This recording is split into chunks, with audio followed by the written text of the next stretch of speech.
नमस्कार, मैं ऋषिकेश आपका स्वागत करता हूं एटीएस ग्रुप ब्लॉक पार्ट 5 में। आज मैं जो आपको बताने जा रहा हूं कि एक एटीएस सेंटर के अंदर और कौन कौन से सब पार्ट होते हैं और कौन कौन से चीज़ें जो हम एक एटीएस सेंटर के अंदर कंसीडर करते हैं, जो बहुत इंपॉर्टेंट होता है किसी भी एटीएस सेंटर को चालू करने के लिए। आपको मैं बताया था कि जब वो ऑडिट करने के लिए अथॉरिटी आते हैं, जब नेशनल एजेंसी आती है, तो उसको वो सारी चीज़ें जो है ज़रूर कंसिडर करती है एक एटीएस सेंटर पर। तो पहला हम लोग जो जिस चीज़ को कंसिडर करते हैं वो कंसिडर करते हैं एडमिन ब्लॉक। एडमिन ब्लॉक के बारे में आप समझ सकते हैं, एक ऐसा ब्लॉक, एक ऐसा बिल्डिंग जहां से हम पूरे मैनेजमेंट को देखते हैं, पूरे अपने एटीएस सेंटर का जो है एडमिनिस्ट्रेशन को संभालते हैं। और वो जो एडमिन ब्लॉक है और भी अपने अंदर दूसरे कॉन्स्टिट्यूएंट को कंटेन करती है, दूसरे सब पार्ट्स को कंसिडर करती है, जैसे कि टोकन एरिया। ये टोकन एरिया क्या है? तो टोकन एरिया एक ऐसा एरिया होता है जहाँ पे आपको टोकन दिया जाता है, रिसीविंग दिया जाता है आपके गाड़ी को टेस्ट करने का। ठीक है। दूसरा चीज़ होता है मैनेजर रूम। मैनेजर रूम जो है क्या है? पूरे एटीएस सेंटर का मैनेजर, पूरे एटीएस सेंटर को चलाने वाला जो आदमी, जो हेड बैठता है, जिसको सेंटर हेड कह सकते हैं, मैनेजर कह सकते हैं, उसका रूम। फिर होता है वेटिंग रूम। वेटिंग रूम क्या है? वेटिंग रूम जो है, जैसे आपने देखा होगा रेलवे स्टेशन पे होता है, हॉस्पिटल्स में होता है कि ऐसा एरिया, एक ऐसा रूम जहाँ पे लोग जो है ड्यूरिंग टेस्ट परफॉर्मेंस जो है बैठते हैं। चौथा जो है आपका है कॉन्फ्रेंस रूम। कॉन्फ्रेंस रूम जो है मेनली जो है बनाया जाता है जो स्टाफ्स हैं, जो एडमिन हेड हैं, उन लोगों के मीटिंग्स के लिए। वो एक ऐसा रूम होता है, अगर किसी तरह का कोई मीटिंग करना है, कोई अगर बात करना है हेड को या फिर जो है स्टाफ्स को आपसी कोई प्रोग्राम करना है, तो वो कॉन्फ्रेंस रूम में करते हैं।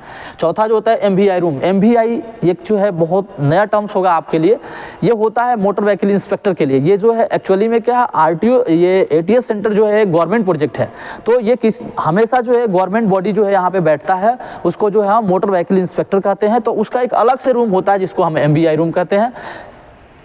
छठा जो होता है स्टाफ रूम है, जो स्टाफ काम कर रहे हैं, जो ऑपरेटर यहाँ पे काम कर रहे हैं, जो अधिकारी काम कर रहे हैं, जो सुपरवाइजर काम कर रहा है एटीएस सेंटर में, उनका बैठने का एक जगह होता है, एक रूम होता है, उसको स्टाफ रूम कहते हैं। बाथरूम जो है बहुत ज़रूरी होता है यहाँ पे। देखिए, कोई भी सरकारी जो संस्था है वहाँ पे ये सारी सुविधाएं, जो ये बेसिक सुविधाएं जो होती हैं, उसकी बहुत ज़्यादा ज़रूरत होती है। तो बाथरूम अनिवार्य ही है, इसमें जो है सबके लिए होता है, लेडीज़, जेंट्स और हैंडीकैप सबके लिए होता है। अब जो दूसरा चीज़ जो है एक एटीएस सेंटर में कंसीडर किया जाता है, वो किया जाता है server room and compressor room. Server room क्या है भाई? एटीएस सेंटर जो है पूरी तरीके से जो है ऑटोमेटिक है। ऑटोमेटिक कहने का मतलब ये लेन पे काम कर रहा है। लेन में जो है आपका जो है सर्वर लगे हुए हैं, जो नेटवर्क पे काम हो रहा है, एक सॉफ्टवेयर के पर काम हो रहा है। तो उन सब सॉफ्टवेयर को रन कराने के लिए हमें एक सर्वर की ज़रूरत होती है, जहाँ पे हमारा डाटा जो है स्टोर होता है। तो उसके लिए एक अलग से रूम बनाते हैं जिसको हम सर्वर रूम कहते हैं। अब हमारा प्रोसेस में जो है न्यूमेटिक्स का जो है यूज़ है। न्यूमेटिक्स एक वर्ड है जहाँ पे हम एयर की बात करते हैं। इस पे हम एक नया वीडियो बनाकर आपको बता देंगे कि न्यूमेटिक्स का डिटेल्स क्या है। डिटेल में एक न्यूमेटिक्स को बनाएंगे। तो न्यूमेटिक्स कहने का मतलब है कि जहाँ पे हवा का काम होता है। तो कंप्रेसर आप देखे हैं पेट्रोल पंप पे, देखे होंगे आपने, जो पंचर बनाने वाले लोग जो होते हैं उनके पास भी जो एक हवा भरने वाली मशीन होती है। तो वैसा एक कंप्रेसर होता है जहाँ पे वो हवा भरने का काम करता है। तो उसका एक रूम होता है कंप्रेसर रूम।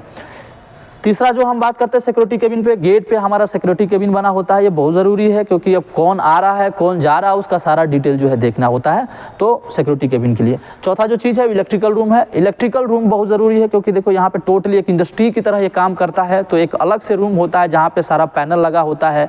उसमें इलेक्ट्रिक पैनल होता है, CFC पैनल होता है, उसमें गवर्नमेंट का जो मीटर लगा होता है वो होता है। इस पर भी हम इलेक्ट्रिक रूम के ऊपर भी एक वीडियो लाएंगे जिसमें डिटेल से आपको बताएंगे, दिखाएंगे भी कि हाँ एक इलेक्ट्रिक रूम में क्या क्या होता है। ठीक है। अब जो है आपका डीजी रूम समझ सकते हैं, जहां हमारा डीजी रखा हुआ था। इन केस ऑफ अगर कभी जो है लाइट नहीं है तो उस केस में हमको डीजी चालू करना पड़ता है, तो उसके लिए भी हम एक अलग व्यवस्था करके रखते हैं, तो उसको हम लोग डीजी रूम बोल रहे हैं। और हमारा जो सबसे इंपॉर्टेंट रोल प्ले करता है किसी भी एटीएस सेंटर में, वो है पार्किंग एरिया। एक पैमाइश आपको बताया था मैंने पिछले पार्ट 4 में कि एक एटीएस सेंटर का क्या टोटल मेजरमेंट होना चाहिए, क्या टोटल एरिया होना चाहिए। लगभग जो मैंने 2 एकड़ बताया था, 43,000 स्क्वायर फीट, उसमें जो है लगभग 10,000 स्क्वायर फीट एरिया जो होता है हम पार्किंग के लिए रखते हैं।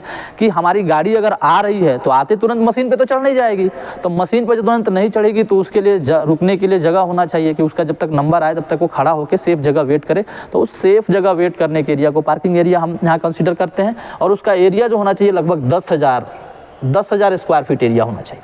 ठीक है। तो ये रहा कि एक एटीएस सेंटर के अंदर और कौन कौन से सब पार्ट्स जो है यूज आते हैं उसके बारे में। अब डिटेल्स जो है मैं आपको इसके बारे में बताऊंगा कि कौन कौन से एम्प्लॉय जो है उनका क्या डिग्री होना चाहिए, उनका क्या एक्सपीरियंस होना चाहिए, वो नेक्स्ट वीडियो में बताऊंगा पार्ट 6 में। तब तक के लिए धन्यवाद। चैनल को लाइक करना, कमेंट करना, सब्सक्राइब करना नहीं भूलें। आपका एक सपोर्ट जो है हमारी हिम्मत को बढ़ाता है। थैंक यू, धन्यवाद।